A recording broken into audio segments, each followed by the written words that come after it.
All right. Thank you for joining us today for episode 4 of our Defender Expert STAR Forum. And STAR stands for Strategies for Threat Awareness and Response. We are joined today by Microsoft security researcher extraordinaire, Jonathan Bar-Orr, also known as JBO. And as promised, all of our Defender Experts episodes, events, around our STAR experiences are technical in nature, so we kind of shift to deep diving all of the technical content as soon as possible. But I also want to take time and have my co-host Sam Gardner share some words to greet us, and then we'll review some of the logistics for the event super quickly, just so we can get to all of the awesome material that JBO is going to share with us today.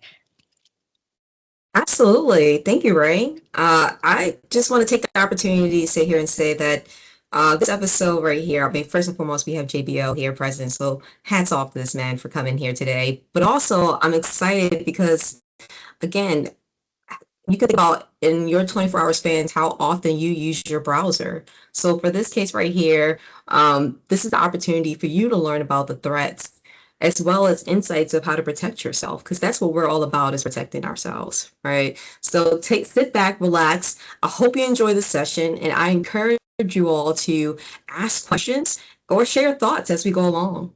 So thank you. Absolutely. Awesome. And Sam leads one of our special forces, elite group of hunters, as well as drone operations for Defender Experts. So we are graced with her presence today. And just again, very high level, what can you expect? Well, we've had the welcome message, okay? And we're gonna get right into all of the incredible content that JBO has prepared for us today. In order to interact, to ask questions, share feedback, please do so via the Q&A module. We are all hands on deck. We will engage with you. And if for whatever reason we go through the content and we would be kind of running up against time, we will actually follow up. We'll have some outreach, and you can also feel free to reach out to us after the session itself. We will absolutely share the deck, all of the awesome slides that JBO has for us today, as well as the recording. In order to get that as soon as the session ends, just please feel free to submit the post-event survey. We really value all of your feedback, all of your perspectives, and this is how we're able to evolve the series moving forward with all of our future episodes. With that, I'm going to kick it off and shift to JBO leading us through the presentation. Thank you so much for having me today. So I guess let's get started. Again, welcome. Use the Q&A, please. I hope that there are questions. If there are no questions, it means that everyone got it or nobody got it. I hope to be somewhere in the middle. Let's get started, I guess. A bit about me before we start. I'm Jonathan, or JBO for short. I've been Microsoft for over 9 years now, doing mostly work in Defender on its different like branches and fields, mostly involved in endpoint related work, mostly doing a mishmash of defensive and offensive security on all platforms, including mobile, Linux, iOS, macOS, Windows, obviously, routers, cameras, and what have you. And today we're going to talk about browsers, so it's not going to be routers and cameras today. We might save that for a future episode, maybe. So that's the post-breach attack on modern browsers. Here's my personal website if you ever want to take a look at some random thoughts that I usually have. Okay, so let's talk about browsers. Browsers are really complex, and if you think about it, it's one of the most complex software on a modern operating system. And interestingly enough, because they're so complex, their logic is so complex, they're traditionally used for initial breach for remote code execution. We've seen that throughout the years, and there are substantial efforts in making browsers more difficult and more hardened to breach. But as features are like generated, new protocols are supported in browsers, things get more and more complex. And in each year, if you look at competitions like Pwn2Own, for instance, you'll see that browsers are usually somewhere used. And again, as I said, there are complex logic behind browsers. If you just think about the levels and the amount of protocols that are used, HTTP is obviously kind of complex. CSS is complex. JavaScript is insanely complex. TLS, which basically is like a wrapper, or like the cryptographic security wrapper around, let's say, HTTP. I hope no one here uses plain text HTTP anymore. If you do, then like check yourselves. Quick is another interesting one. If you want to read about that, it's basically building like compression for HTTP. And there are other things as well, including audio, video, graphics. All of those things are huge attack surfaces. And in each and every one of those things, there have been multiple vulnerabilities and issues in the past and probably in the future, unfortunately. And because of that, monitoring the browser is difficult. One of the issues is that there is no the browser. There are many browsers, and there are many brands. Edge, Chrome, Brave, and Opera actually fall under the same category today, at least under Chromium-based browsers. Firefox is another browser that is very popular. Safari is another type of browser, and of course there are Tor and other things like that. And if you're talking about mobile, then there are more obscure ones that I won't be talking about today. So first of all, if you monitor browsers, it's difficult because there are many brands. They can be installed like in different paths and what have you, which makes monitoring a bit complicated. And sometimes they don't expose like their inner data. So that's another thing that is a bit difficult. There are different versions, if you think about it, and no one assures that your users are going to have like the most the newest version of your browser. So keeping track of that is really hard. Again, there is no standardized way to get the browser version even from like normal operating system telemetry. There are different names and behaviors across different OS types. So for instance, if you look at Chrome, then Chrome on Linux might be installed in one place and the binary is going to be called Chrome. If you look at macOS, it's going to be like applications, Google, Chrome, and then Chrome.app and stuff like that. If you look at Windows, then most likely it's going to be Chrome.exe. And so you have to keep track of all of those things across different operating system types. There are per user configurations. And beyond that, even for one user, there might be multiple profiles that might expose different types of things. We'll be talking about that today. There are different behaviors. The exits are sometimes even different per user if they installed a browser just for that user. And more interestingly, there are tons of processes due to sandboxing and other aspects. If you think about it, like the sandboxing, because the browser is so complex, then there are like a lot of sandboxing ideas behind the browser, with the most prevalent ideas that the part that draws like the nice graphics and draws the parses the HTML and all those things is called the render process. And the render process is heavily sandboxed. It can't do much. And there is like basically like a manager kind of process that controls those renders. And there are usually more than one render. And actually in Chromium, for instance, you'll see that a lot of those like untrusted or heavily sandboxed processes, at least one for each tab, and sometimes even more. So that again helps the sandboxing separate, let's say, between different tabs. So one tab in the browser cannot affect a different tab, which could be kind of catastrophic for a remote code execution attempt. And lastly, one of the reasons why browsers are difficult is that there are different different debug features that could be on, or at least they're not off by default on many browsers, and we'll be talking about how attackers abuse those things sometimes. Here is an example. This is from my Windows box. And you can see here that there are many, all of those are msedge.exe, that's Microsoft Edge. And you can see different interesting things. One of them is that the memory consumption, for instance, is different for each and every one of those, as well as the integrity level. That's the right pane right there, which Medium basically says that it's not sandboxed really, but app container and untrusted are both heavily sandboxed and basically will not be able to do certain things like read arbitrary files from the disk. So you can see that those are renders.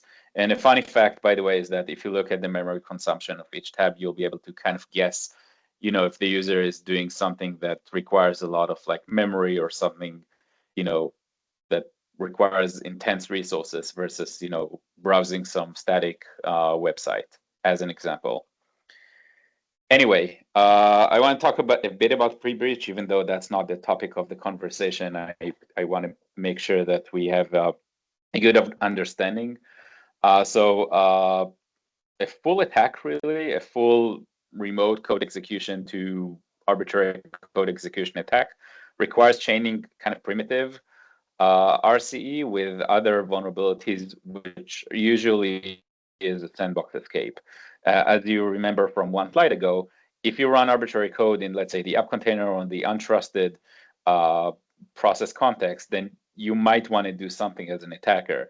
And usually that something would have to be writing files to disk or spawning child processes. You can't do all of those things from an app container or untrusted browser process context. And because of that, you'll have to use another vulnerability which escapes the sandbox. So we're talking at least about two things. One of them is the remote code execution, which, let's take as an example.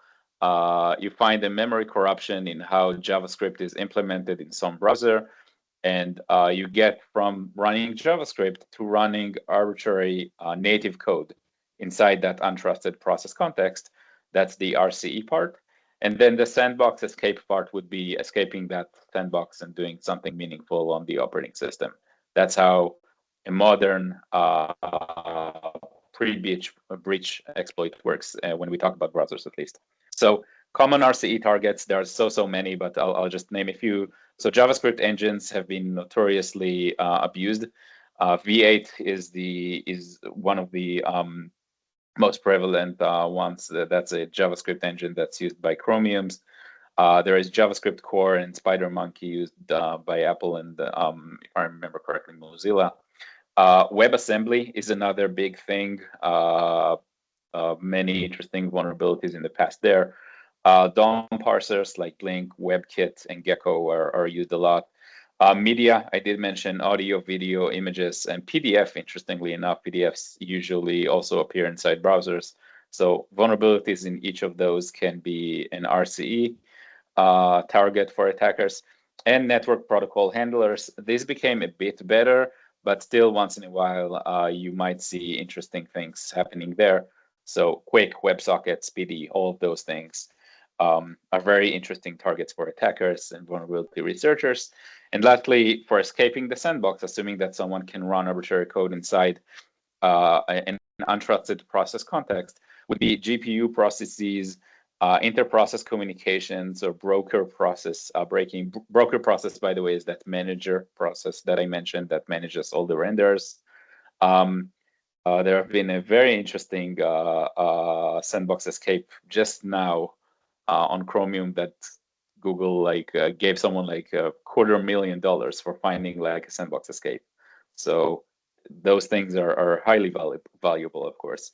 Extensions, shared memory are another thing. And lastly, operating system interfaces that are still exposed from the render process might be interesting. Common ones are COM on Windows or any kind of inter-process communication. Mac on macOS and procfs on Linux have all been abused in the past. So that's just a bit to scare you about pre-breach vulnerabilities. And what do we do about them?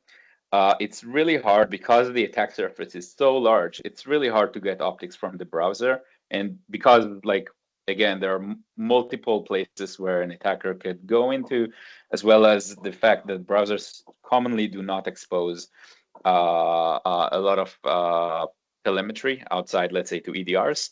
So there are a few things that you can still do.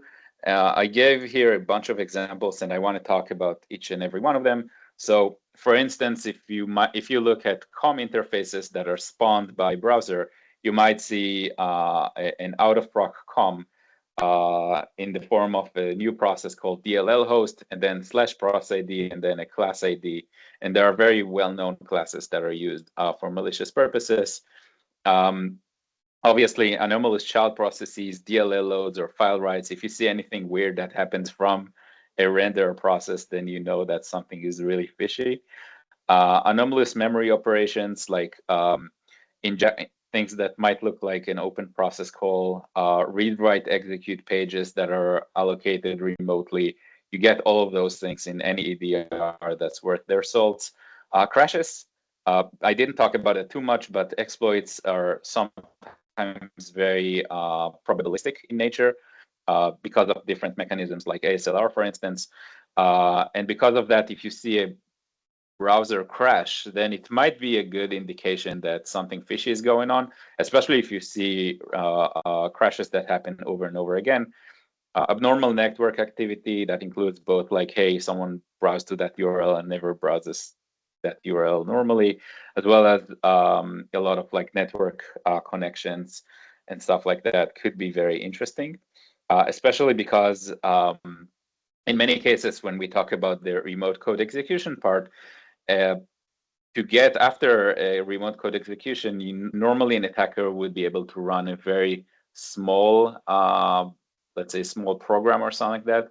And sometimes it would basically pull a second stage.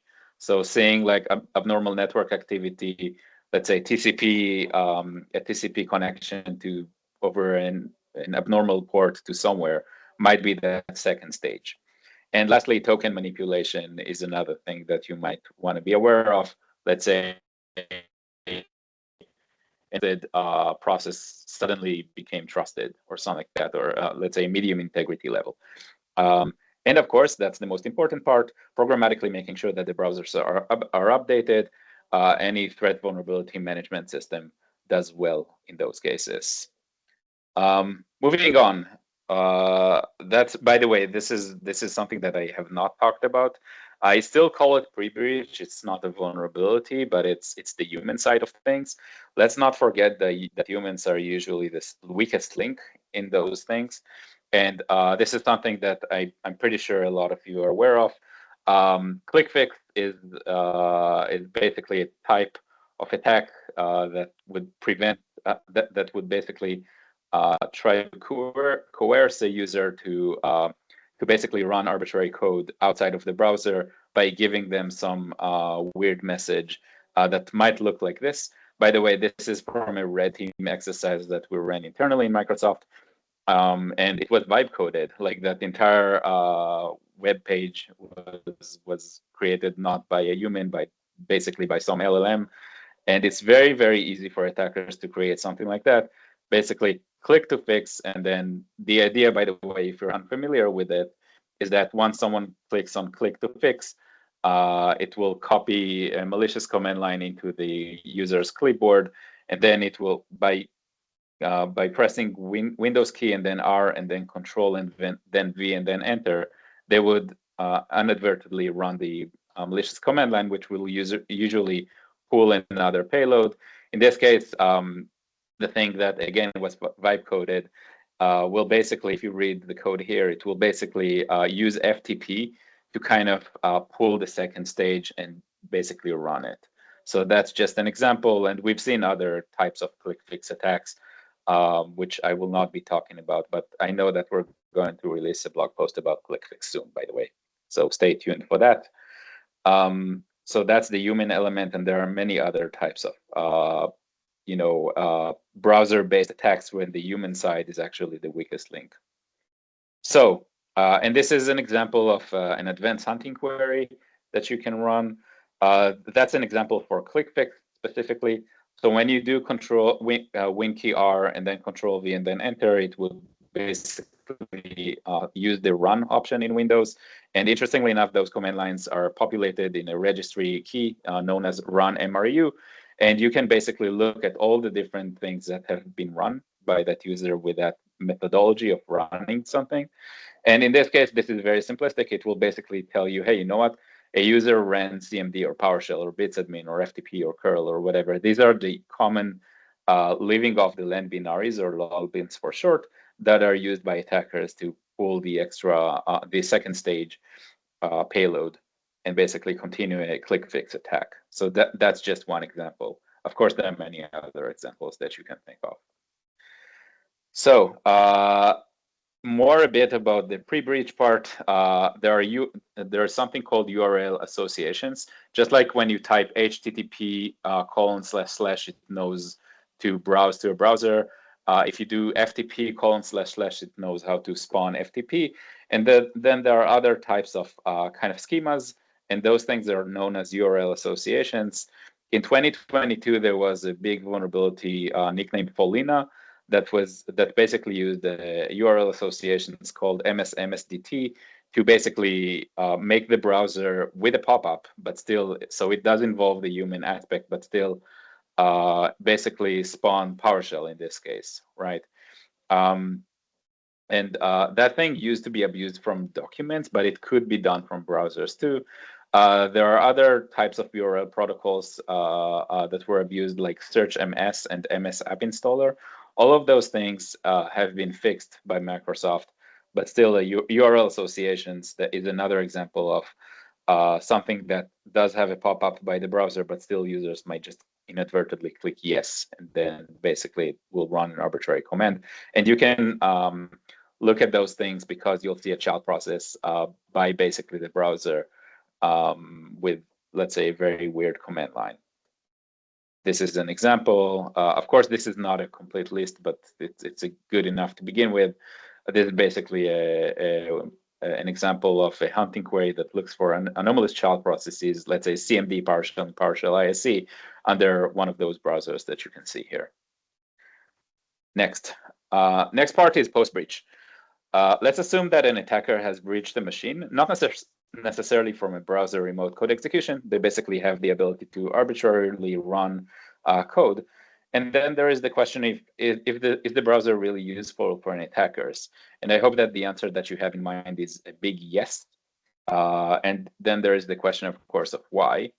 And the reason that that it's so useful is that browsers have credentials, they have private data, they sometimes have access to peripherals, which some programs might not have.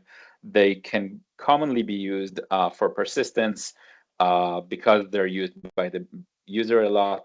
They're trusted, so they can use for evasion purposes, and they're extensible. Like if you think about browser extensions, so you can use that for persistence or injection as well.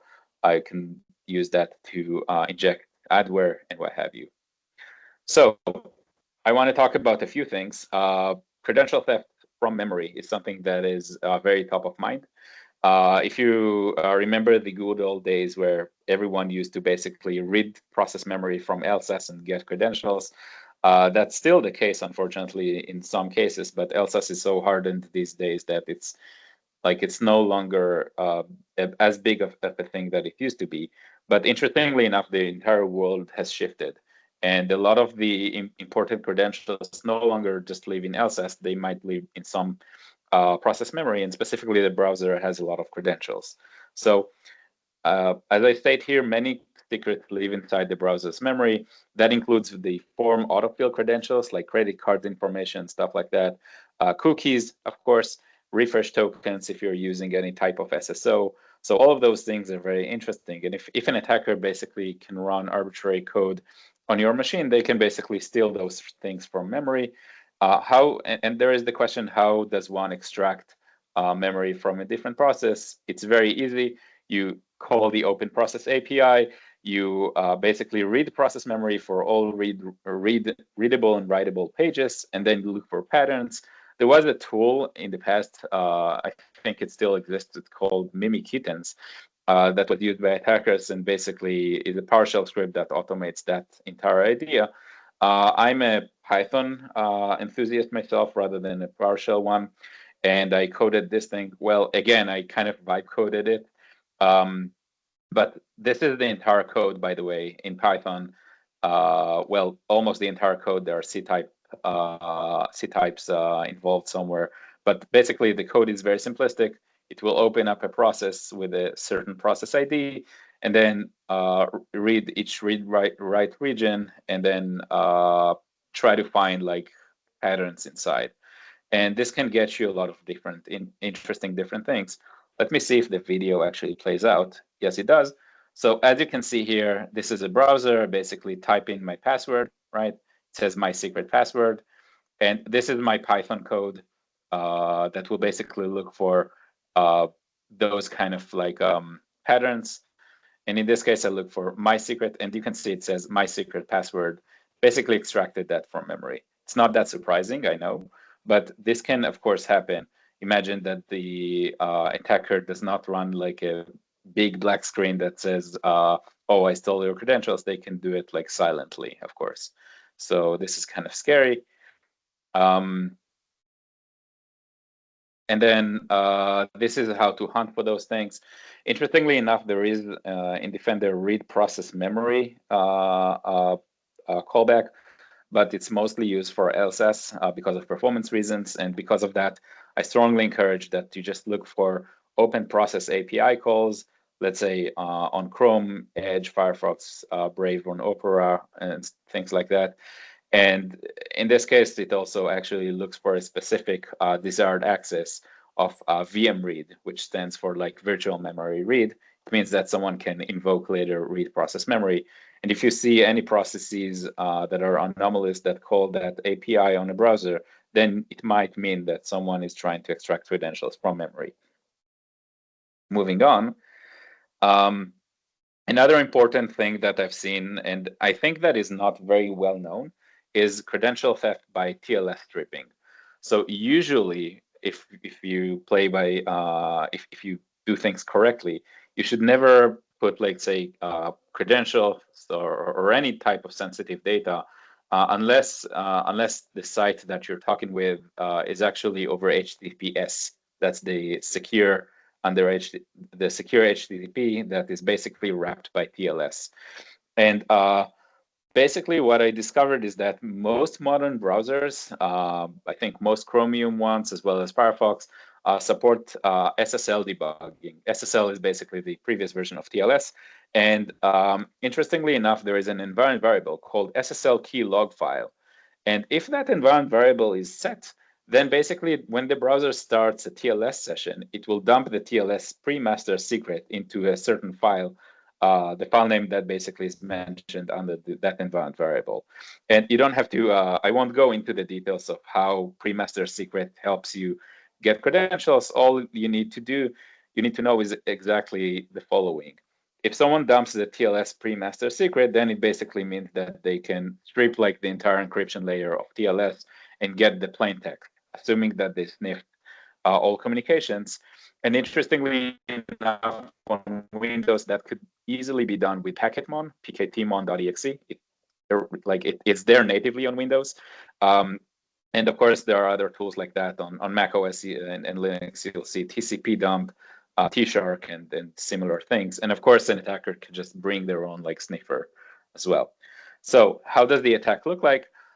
You modify the SSL key log file environment variable. You set it to, let's say, ctemp premaster secret.log or something. You sniff mostly on port 443, that's TLS or HTTPS really. You wait for credentials to flow or trigger credentials with SSO, let's say. And then basically you take that, the data that you sniffed, you combine that with the pre-master secret that's mentioned under SSL key log file, and boom, you got your credentials. And it works great with headless browser, by the way. If you're unfamiliar, headless basically means that the browser won't like show any graphics or windows or stuff like that, just like runs the browser functionality without drawing anything, which is another suspicious thing that attackers do. So to hunt for that, you basically look for someone setting that environment variable. So SSL key log file, please remember that it can be used quite a lot for TLS stripping, and I think it's kind of scary. Next. Credential debugging, this is not new, but if you're unfamiliar with it, as I mentioned, a lot of browsers come with debugging options. And Chromium, all of Chromium-based browsers support remote debugging. That's the developer tools. If you remember, if you are familiar with any kind of like, web development, then you might use that quite a lot. So all of those browsers support that option in production. And basically what you do is give a command line that says remote debugging port equals some port. And then there are other things here as well, including the headless option that I mentioned. That's the last one.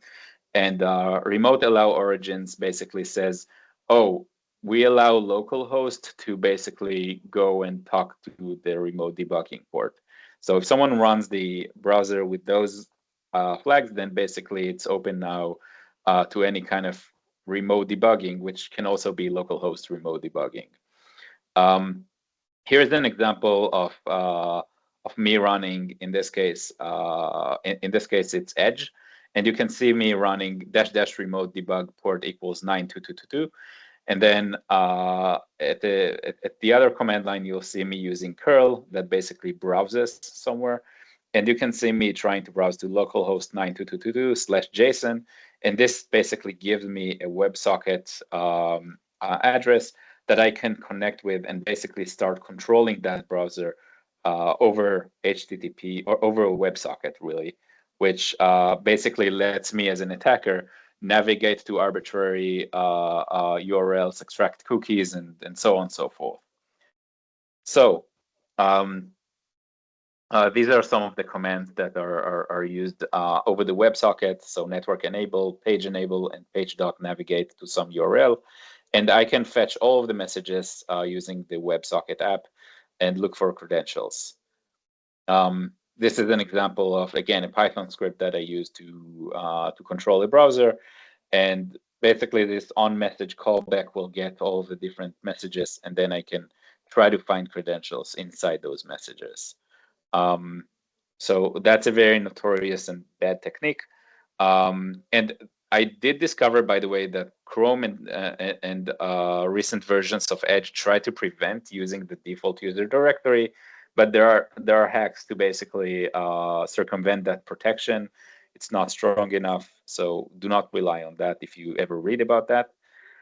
And here's basically what you want to do. You want to look for any type of browser that has -- remote in its command line. If you see something like that, then unless it's a developer or something, you know that someone is opening like remote debugging on a browser. And by the way, there are two advanced hunting queries here. One of them is for Windows, the other one is for Linux and Mac, by the way, which you won't have .exe extension, so FYI. Some things about persistence and injection. Browser extensions are signed on all browsers, basically, and because of that, they can't be easily modified. But developer mode, again, via command line, enables side loading without the signing. And there is the -- load extension command line to load an extension. So again, you can look for that in advanced anti-queries. And some enterprise environments allow certain extensions to auto-update from a custom update URL. And interestingly, it's via the preferences file. The preferences file is the user preference for the Chromium-based browser for a certain profile. And basically, you can modify that URL and host a malicious CRX, that's the Chrome extension, and basically load an arbitrary extension. And that's basically how it looks like. I basically took a screenshot of how that might look like on my machine, and you can see here that it's in the registry. So anyone can basically modify that and load an arbitrary Chrome extension. And Chrome extensions or any kind of browser extensions can do quite a lot. Lastly, access to private data. That's specifically interesting on macOS. In macOS, there is a mechanism called TCC that prevents access to private data unless there is a specific user consent. Specifically, let's say in our, like, for our interest, we're talking about access to the documents or desktop folders, as well as peripherals like the camera and microphone, as well as location information. All of those things are basically protected by TCC. So even malware cannot access those things without TCC popping up. And interestingly enough, browsers can access those things. And note also that JavaScript can access microphone, camera, and location, right? There are means to do that. And this is how it's done via JavaScript, for instance. In JavaScript, you can basically get that's the way to get video, for instance, and you can get like microphone and location as well, in similar ideas at least. And this is what things would look like if, let's say, this is Safari, and this is what it might look like when you look at when someone wants to access your camera. Let's say if some website accesses your camera, you'll have to allow it, right? Interestingly enough, TCC, I won't go into all the details, but TCC basically is maintained by a macOS daemon. That's the counterpart of Windows services. And it works on a pair app basis. So it knows, let's say that, oh, Chrome can access your camera, but Edge cannot, for instance. And because of that, because browsers actually work at the URL level or top level domain level, really, or origin level, if you want to be very precise, rather than how TCC works at an app level, they basically maintain their own TCC enforcement, and it's saved persistently. So if you allow, let's say, camrecorded.com to access your camera, it will remember that forever, right? So because of that, it's saved persistently, and because of that, attackers can also abuse that. What basically attackers can do is attacker can basically add their website to the allow list of, let's say, camera or microphone or location, and launch a browser and get unrestricted data to the camera, microphone, location. We filed that with Apple because we abused Safari to get to basically bypass TCC and got like that CVE 2024-4133. And interestingly enough, on macOS, other browsers are still vulnerable. That includes all browsers besides Safari now. And Apple currently does not have a great solution for that. They have a solution that unfortunately no one uses because of backwards compatibility. Here's a video example. This is my macOS. I'll shut it down.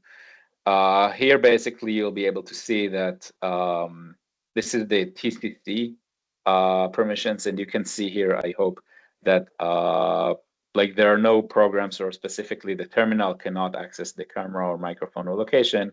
And here I show the same thing. There are no websites that can access the camera or microphone location in Safari. Then what I basically do here is to open my terminal. And in the terminal, I know that it might look very, very small. So you'll have to trust me. That basically we're going to run our attack. We called it HMSurf at the time for Pokemon reasons, I guess.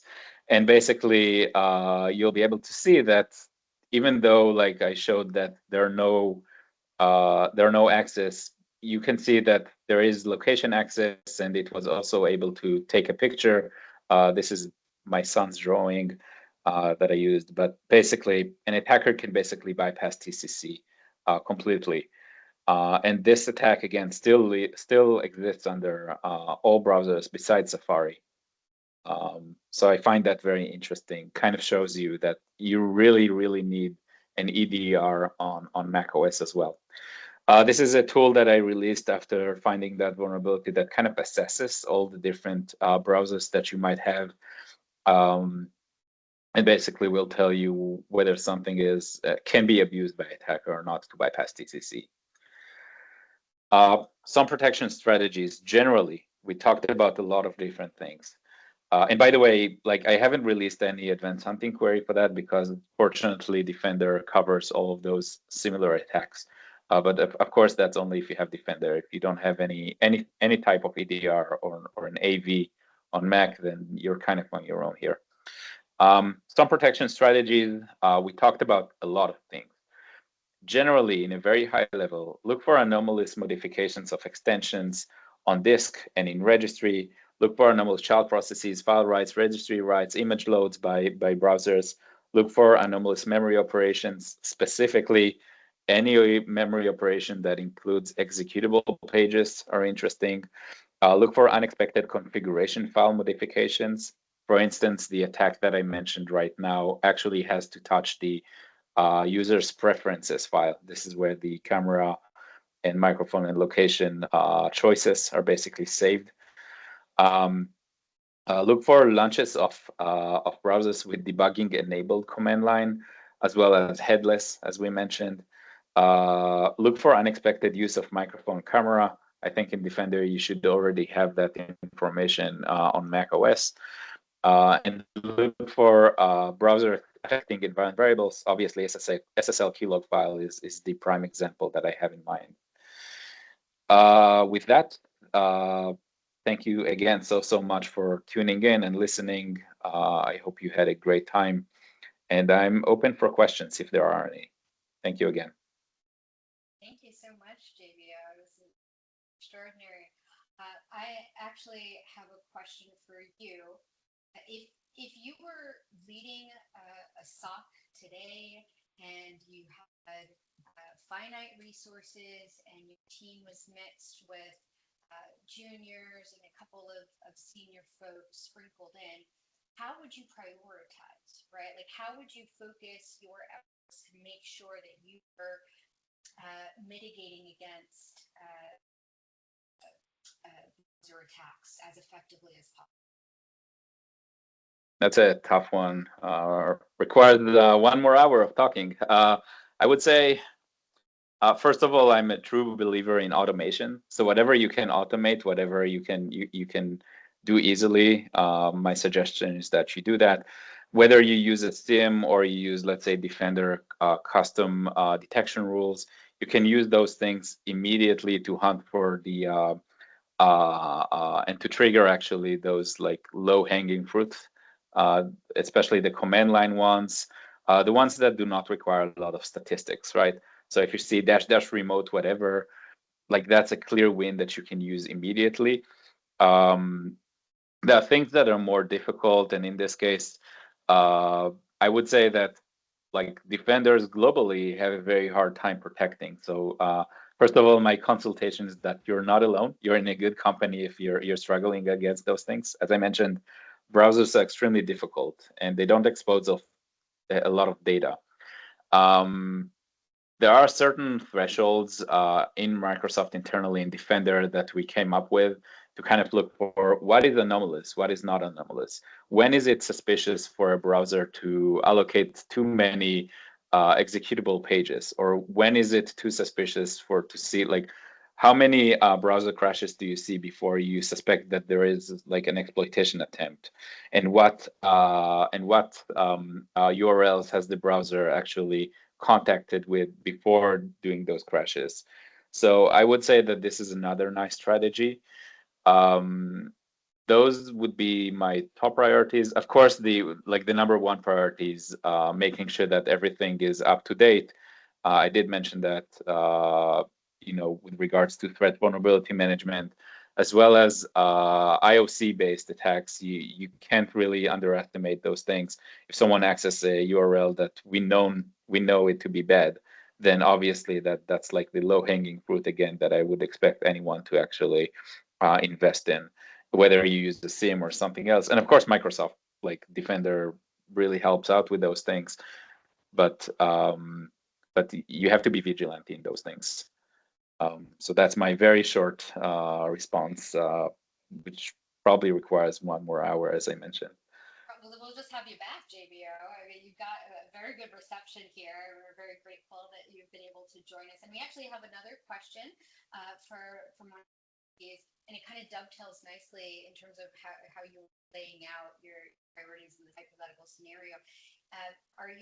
can you share maybe a list of suggested settings to improve the security posture at the organizational level? For browsers or generally? Because generally it's a big topic. I'm trying to think off the top of my head. As I mentioned again, most browsers do support those like debugging features that you cannot really turn off easily. There are certain things that that could be done, but might make certain websites not usable. So I don't want to give like a blanket statement without like thinking about the user experience. I would say that making sure that the browsers are updated is the number one concern that I would have. Obviously, if you live in an organization and then everyone uses the same browser, then preventing like other browsers from being used or installed is another thing that you can do. For instance, with WDAC with Windows Defender App Container is another interesting strategy. But that's if your organization is very, very uniform and everyone uses, let's say, the same browser. I didn't talk about Tor at all, but Tor is another can of worms that I would, let's say, for most normal people, there are no reasons to use Tor. Um, uh, so I would find it suspicious, and maybe you can harden machines just to prevent Tor from being installed as well. Again, using something like WDAC could be an interesting idea.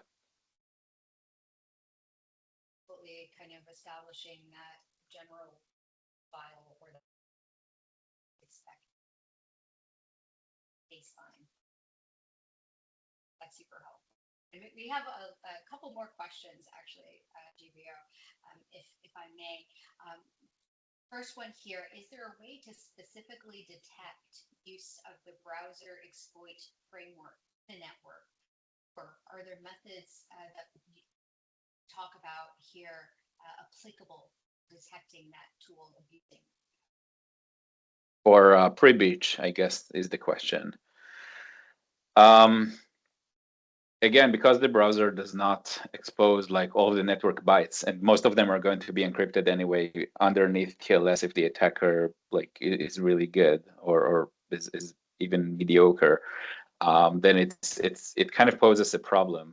There are certain heuristics that we usually look at. One of them, as I mentioned, is the number of crashes.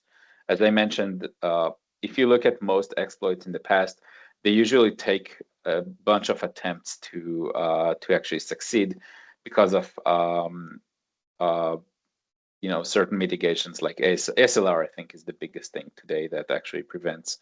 If, by the way, if someone is unfamiliar, ASLR is address space layout randomization. Basically means that all modules in memory are loaded in different locations every time. So browser exploits. And the other thing that I would mention is that the shape of the memory heap, uh, which basically is a maintainer of dynamic allocations in browsers and used a lot in modern software.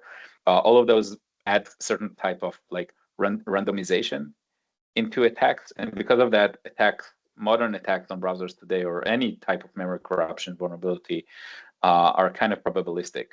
Because they're probabilistic, then you might expect to see a few crashes, and so that's one approach that I would take, a heuristic approach, but an approach nonetheless. The other one is the IOC angle that I mentioned, and the third one is big amounts of allocations, usually to control that heap randomization that I mentioned. Attackers, especially when attacking JavaScript, would try to shape the heap in a way that would benefit their attack or make it more reliable. And because of that, you might see a lot of like in modern exploits, you might see a lot of like big allocations. So the heap is kind of like shaped in a way that the next allocation is going to be in a very specific location in memory. So that's another aspect that you can hunt for. Again, those are all of them besides the IOC angle are very heuristic, and that's currently the best approach that we have. There are other things that we work with internally in Microsoft for Edge specifically, but it will not cover third-party browsers, so I can't talk about that too much as kind of like a silver bullet idea on detecting exploits. So currently those three approaches and the combination of them is best that we have, I think. That was very comprehensive. Thank you for taking the time. There's one more question here, and I believe, and I'm going to interpret it perhaps loosely, but I do feel it's applicable. Do you have any recommendations, either specifically in terms of automations that might be worthwhile for defenders, or especially those leading the stocks, or just maybe references, resources that would be advantageous for folks to review? Yeah, I would say that the automation piece is very interesting. I would say internally in Microsoft, what we do is look at certain aspects and heuristics to classify each machine and each user, what kind of like type of user they are, if that makes sense. So there is a big difference, let's say, in let's say security researcher like me opening a browser with like headless and remote debugging, and let's say the company's CEO of doing the same thing. My hope, unless you have a really awesome CEO, is that they don't usually do those things. And because of that, like that kind of like machine learning based, I'm trying to really not use the word AI here, so I'll use machine learning or statistics. So that kind of machine learning based approach on classifying different users and machines to certain types of users, and then using that information to kind of change the threshold on what is suspicious and what isn't, is something that we take internally in Microsoft. But of course, if you have your own SOC and you have your own CM, you can come up with like maybe better rules than us because you know your organization best. So that's the approach that I would take.